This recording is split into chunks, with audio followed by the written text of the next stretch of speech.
ito yung sunod. Nako, ano yung sunod, Ken? Ha? Ito na. Mga DDS na mahilig manira kay Pangulong Bongbong Marcos. Tapos, kaya malakas ang loob na bumira kasi nagtago sa China. Ito ha, mga kababayan. Merong isang DDS vlogger, supporter ni Digong na isang bakla na tawagin natin sa pangalang Sas Sut Rugando. Si Sas Rugando. Si Sas Rugando, mga kababayan, ay kinasuhan po ng cyber libel ni Commodore J. Tariela ng Philippine Coast Guard dahil sa paninira nga niya kay J. Tariela at grabe din po ito kung bumira kay PBBM. Ngayon mga kababayan, yung mga vlogger na ito kaya malakas ang kanilang loob na bumira at manira kasi wala po sila sa Pilipinas at nasa China po siya. Si Maharlika naman kaya malakas ang loob na bumira kasi nasa Amerika. Walang kaso ang makakalusot kay Maharlika galing sa Pilipinas kasi nasa Amerika nga naman. Wala din pong kaso ang makapagpalusot sa Pilipinas doon kay Sas kasi nasa China nga naman siya. Pero mga kababayan, sad to say, diba? Sa kasamaang palad, magbalot-balot na po sila. Bakit, mga kababayan? Mga kababayan, si PBBM humakbang na. Ano nga ba ang hakbang ni PBBM? Naku po, Diyos ko, patay kayo ngayon. Panoorin niyo po ito at pakinggan. Sa Amerika. Tinanggap ni Pangulong Bongbong Marcos ang letter of credence mula sa bagong envoy ng China sa Pilipinas. Sa presentation of credential ceremony sa Malacanang Palace kahapon, sinabi ng Pangulo na isa sa pinakamahalagang kaibigan at partner ng Pilipinas sa mundo, ang China. Sigurado raw siyang magkakaroon ng maraming pagkakataon para paigtingin, palalimin at gawing mas importante ang relasyon ng dalawang bansa. Umaasa naman daw si Ambassador Jing Quan sa pagpapaigting ng kooperasyon ng dalawang bansa at maayos na pamamahala ng mga pagkakaiba ng mga ito. Ayon sa Department of Foreign Affairs, nagsilbi bilang minister si Quan sa Deputy Chief of Mission sa Chinese Embassy sa Amerika. Itinalaga rin siya bilang Deputy Director General sa Department of North American and Oceanian Affairs mula 2018 hanggang 2021. Bukod kay Quan, may bago rin ambassador ang Republic of Chile na si Felipe Alejandro Diaz Ibanez. Hala! Ayun na!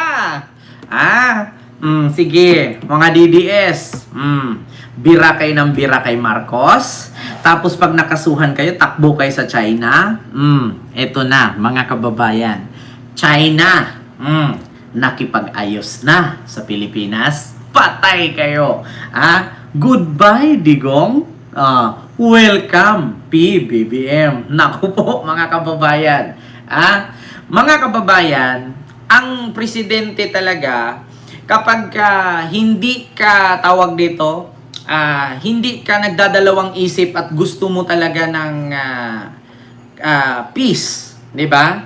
At gusto nyo ng tawag dito, kapayapaan, siya talaga mismo ang hahanap ng paraan para magkaroon ng mabutihan. Kung naalala ninyo mga kababayan, mayroong isang summit ba yun or Asian Summit na lumapit si PBBM kay Xi Jinping at shake hands niya ito. So, yun na nga ba ang tulay na kung bakit si Xi Jinping at si PBBM ay close together na, in good terms na sila? Nako po, mga kababayan. Ito na nga. So, binitawan na nga ba ng China ang mga Duterte? Hala, Diyos ko po. Ayun na nga, mga kababayan. Naalala ninyo yan, mga kababayan.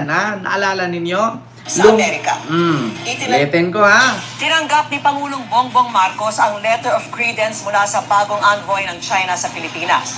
Sa presentation of credential ceremony sa Malacanang Palace kahapon, sinabi ng Pangulo na isa sa pinakamahalagang kaibigan at partner ng Pilipinas sa mundo, ang China. Patay! Naku, kumanda kayo. Tinanggap ni PBBM. So, ibig sabihin, ito na yung tulay na si Xi Jinping at si PBBM ay magkakausap na. Kasi ang pagkakaalam ko, isang beses lang sila nag-usap nung nilapitan ni PBBM si Xi Jinping doon sa isang summit sa may Malaysia yata yun. Mga kababayan, ito po ba yun? Ayan, no? PBBM, nilapitan si Xi Jinping. Ito ha, mga kababayan, ako, ito na nga. Ito ha, mabubuksan natin. Ito po yun, mga kababayan. Ayan po ba? Ayan po ba ang patunay na kung saan ay lumapit ang Pangulong Bongbong Marcos para kausapin si Xi Jinping at makipag-shake hands? Hala! Kaya nga ba gumawa agad si Xi Jinping ng panibagong ambassador at pinapapunta sa Malacanang at ito naman ay tinanggap naman ni PBBM. Nako, water cannon ni Xi Jinping, si Mark Ramos. Alam, ayan kita nyo, ayan. Bukod dyan mga kababayan nang lumapit si PBBM kay Xi Jinping, mga DDS, mag-iiyakan kayo nito. Bibitawan na ni Xi Jinping. Sabagay, wala naman ng power si Digong, ano pa bang aasahan niya? At bukod dyan, eto pa yung pangalawa. Ayan, nako po. Baka naman, magulat po kayo dyan. Ang haba-haba ng usapan nila dyan. Naku, nangungumustahan pa. Oo, nagkukwentuhan pa yung dalawa. Nako po, ayan na nga. Ang sabi nga ni PBBM dyan, ano ba yung pinag-usapan ninyo ni dating Presidenteng Duterte na bakit gano'n na lang kayo ka-agresibo at ano ba yung napagsunduan ninyo? Kaya nga nakasimangot si Xi Jinping sabi niya, tapos biglang sasagot yan dyan at sabi ni Xi Jinping, ang aming pinag-usapan lang naman ay mag-explore kami ng isang langis at hati daw kami. Ang sabi nga ni Digong, kung sa 100 barrel ay 60 daw sa Philippines, 40 daw sa amin. Ang problema lang, wala pa kaming nakuhang langis, naningil na si Digong. Nagbigay na nga kami ng tulay Bukana Bridge sa Davao Diba? Naku, mga kababayan. Ano kaya ang usapan nila dito? Pakinggan nga natin.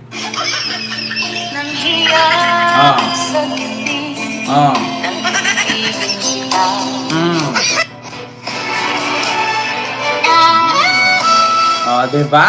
Nako, mga kababayan. Ito, pakinggan nyo. Ito, hindi pa ako bumabati. When we came to the end, sabi ko, nakakahiya ito. Hindi pa ako bumabati. Di ba? Baka kung anong sabihin, baka naman ma-offend. Sabi ko, so, pinilit ko makapunta sa kanya. I said, congratulations on your assumption of the chair for 2000, for the following APEC. And I hope to do good work together with you. That's it. Mabilisan lang Mabilisan lang talaga. Nako!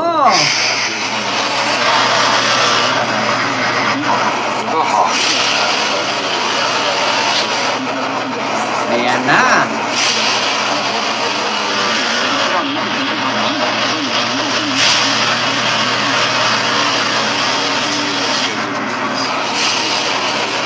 Nako. Ayan. Sabi ni Ma'am Sally Rugay, Ken, nabalitaan mo ba yung pinatay na aktor at isang anak ng presidente? Ano daw? Ken, nabalitaan mo ba yung pinatay na aktor, isa sa anak ng presidente ang mastermind? Nako, sino kaya yan? Hanapin nga natin. Sa Amerika. Ito nga, anak ng presidente ang mastermind sa pagpaslang sa isang aktor. Sino kaya ito? Ito na. June 25, 2025, ito ba yon? Wala naman, mga kababayan. Sino bang aktor ang pinatay? Mga kababayan. Wala naman. Sino nga bang mastermind sa kaso ng pagkawala?